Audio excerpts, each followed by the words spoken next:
Ya, malam ini kita santai aja ya. Kita ngobrol-ngobrol, yaitu saya pengen cerita tentang bisnis, namanya monkey bisnis. Atau dalam bahasa kita ya apa?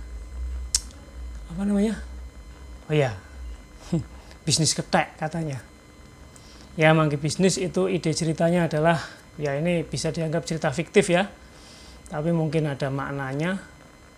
Jadi ceritanya tuh ada seorang pengusaha atau seorang pedagang. Dia seorang yang kaya, dia datang ke sebuah desa di daerah agak pegunungan sana, yang di situ banyak kera liar. Banyak kera liar, banyak monyet liar itu sering berada di sekitar desa. Dan di situ tidak ada nilainya, tidak ada harganya, karena saking banyaknya dan kera-kera itu liar.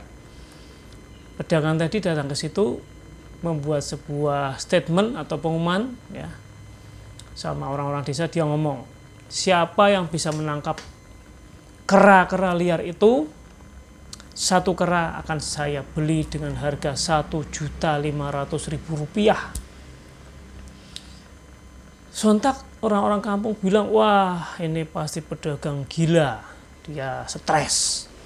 Orang kota yang stres, masa kera liar di sini tidak ada harganya kok dibeli 1,5 juta. Tapi karena pedagang ini serius, buktinya 2 hari kemudian dia datang lagi. Sudah ada yang nangkep kera belum? Mana? Tak beli 1,5 juta katanya.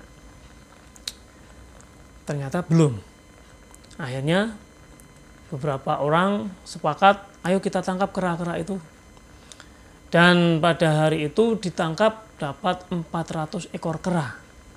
Dan memang benar pedagang stres tadi, pedagang gila tadi membayar itu cash.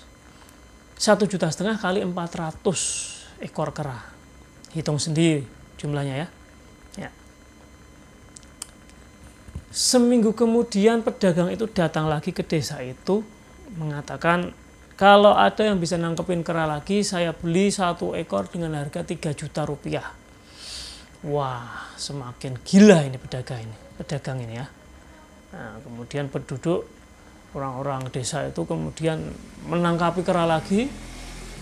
Dan ternyata benar, mereka dapat beberapa kera dan dibayar juga 1 ekor 3 juta rupiah. Dan selang beberapa hari ternyata pedagang gila itu datang lagi. Dia mengumumkan lagi. Aduh, ngomongnya angel. Mengumumkan lagi. Kalau ada yang bisa nangkepin kera lagi, saya akan beli dengan harga Rp7.500.000. Semakin semangat masyarakat desa itu. Lah, kemudian akhirnya benar mereka menangkap kera-kera itu. Ternyata semakin sedikit jumlah kera yang ada di desa itu karena sudah ditangkapi setiap hari. Setiap ada pesanan dari pedagang gila itu. Jadi kera yang tadinya itu tidak ada harganya, ternyata harganya dalam waktu 1 bulan itu meningkatnya cepat. Ya. Akhirnya dibayar juga beberapa ekor kera yang ditangkap itu dengan harga Rp7.500.000. Dan setelah 2 minggu kemudian, ya, pedagang gila ini, ya memang ketek itu ya, datang lagi. Pedagang ketek ini datang lagi dan mengumumkan, kalau masih ada kera yang bisa ditangkap, nah nanti saya bayar dengan harga 15 juta rupiah. Dan orang-orang di situ terbelalak. Mahal sekali. Tapi karena dia sudah konsisten membeli, akhirnya dipercaya. Tapi kenyataannya kera-kera di desa itu, di sekitar daerah situ sudah habis karena semuanya sudah dibeli oleh pedagang kera tersebut. Nah, akhirnya kalau memang ada yang bisa menangkap, masih ada kera yang bisa Anda tangkap, saya beli 15 juta, tapi perjanjiannya adalah saya mau berlibur dulu 1 bulan. Nah, 1 bulan kemudian saya akan datang ke sini, saya bayar 1 kera 15 juta cash. Nah, setelah diumumkan yang terakhir itu, kemudian orang-orang desa berusaha mencari kera di daerahnya, tapi ternyata sudah habis. Dan apa yang terjadi? Ternyata pedagang kera itu punya kandang yang sangat besar untuk menampung kera-kera yang dia beli. Jumlahnya sudah 1000 ekor itu jumlahnya.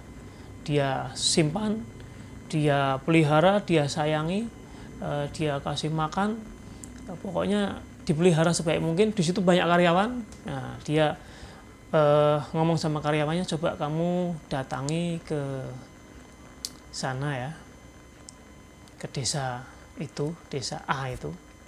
Nah, coba kalau memang di sana sudah tidak bisa mendapatkan kera, kamu bilang, tapi jangan bilang itu kamu karyawan saya, kamu bilang aja saya punya kera yang mau saya jual 1 ekor 10 juta. Jadi ada selisih 5 juta. Kera itu jumlahnya saya punya stok ada 1000 ekor kera. Nah, akhirnya orang-orang desa tadi karena ada iming-iming selisih 5 juta tadi, ini tidak saling tahu kalau ini ternyata karyawannya pedagang gila tadi. Ya. Mereka yang orang-orang kaya itu langsung, saya mau beli sekian. Nah, ada yang sedengan ya, tidak terlalu kaya juga, saya mau beli sekian.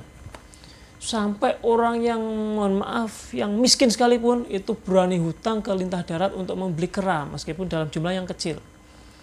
Sehingga 1000 ekor kera tadi sudah terpesan semuanya, dan pada hari yang ditentukan kera-kera itu didatangkan ke desa tadi, semuanya terjual 1000 ekor kera dengan harga 10 juta rupiah.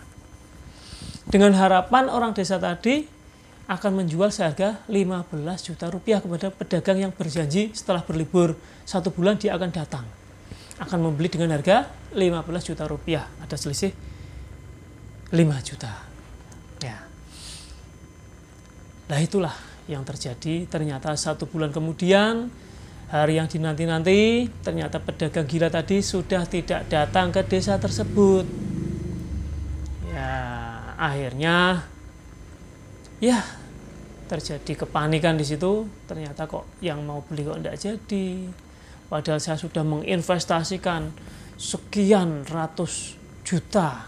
Nah, sampai yang tadi yang dalam kategori miskin pun sudah berani utang untuk membeli kera untuk dijual dengan harga 15 juta dengan iming-iming tadi ada keuntungan, harapannya itu ada 5 juta rupiah. Nah, ini adalah sekedar cerita, bisa dibilang ini cerita fiktif ya, tapi ini mungkin ada maknanya. Jadi kadang-kadang orang itu jika ingin membuat sesuatu itu booming meskipun tidak ada harganya sama sekali, karena dia itu punya modal yang besar, dia bisa mempermainkan pasar, dia bisa mempermainkan situasi perdagangan yang tadinya kera-kera itu liar, seolah-olah dia hargai sendiri, meningkat harganya, tapi ternyata itu hanya dipermainkan. Itu dulu pernah terjadi pada kasus boomingnya gelombang cinta ya, karena tidak salah itu harganya sampai luar biasa, ratusan juta. Pedagang-pedagang atau orang-orang yang ikut bermain di situ sudah punya banyak stok, ternyata habis itu harganya sudah drop dan akhirnya banyak orang yang rugi. Ini sekedar cerita, silahkan dimaknai sendiri karena saya tidak akan menyimpulkan apa-apa di sini. Ini adalah monkey business. Monkey business itu berarti bisnis ketek tadi ya. Ya, yang membuat orang kadang-kadang akhirnya kesal, oh alah, jebule ketek. Tinta ini teman-teman ditunggu benar-benar kok malah ternyata pedagang tadi nggak datang. Ternyata saya sudah tertipu. Ya, ini sering banyak terjadi termasuk di era digital saat ini ya, banyak bisnis-bisnis yang seperti itu. Ada money game juga, ya, ada juga ya mungkin di bidang cryptocurrency juga, ada juga mungkin di bidang keuangan yang lain ya. Ya, itu jadi kita perlu berhati-hati, kita perlu lebih cermat. Saya tidak menyimpulkan apa-apa. Ini hanya pikiran-pikiran liar. Tapi mohon maaf, saya tidak termasuk dari kera-kera yang liar tadi. Ya, ini hanyalah dongeng sebelum tidur. Ya, semoga nanti malam mimpi yang indah, mimpi yang baik, dan besok mendapatkan rezeki yang halal, yang berkah. Amin ya rabbal alamin. Terima kasih sudah mau mendengarkan cerita bebas ini. Ya, cerita ini fiktif belaka, silahkan bisa dicerna sendiri. Mohon maaf atas segala kekurangan. Selamat malam. Assalamualaikum warahmatullahi wabarakatuh.